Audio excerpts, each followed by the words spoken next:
Good morning mga ka-service, kamusta kayo lahat? Sana ay nasa mabuti kayong kalagayan. Andito na naman si Kuya Norms. Maraming salamat sa Panginoon at andito naman tayo sa ating channel. So yun, meron akong balita sa inyo ngayon.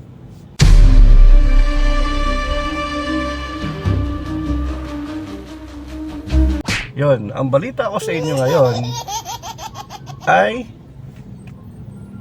sana po tangkilikin nyo ang app ng Angkas. Bakit po? Dahil naipasok ko na po ang aking kotse dun sa bagong app ng Angkas, which is the Angkars.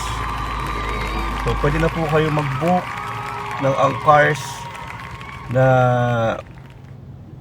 kumbaga kung may option na kayo, pwedeng motor, pwedeng kotse. At so kami ngayon, kami ang first batch ng Angkas na sana po ay mag-download po kayo ng app ng Angkas para po ma-servicehan po ko kayo, mabigyan ko kayo ng magandang service.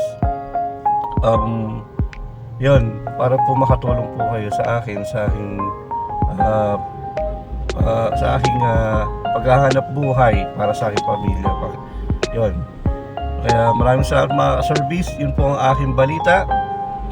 At natutuwa ako dahil ayun, medyo matagal ang aking proseso sa pagkuha ng TNBS. Pero okay lang, at least dininig ng Panginoon na makapasok tayo sa Angkars. Okay mga ka-service, maraming salamat.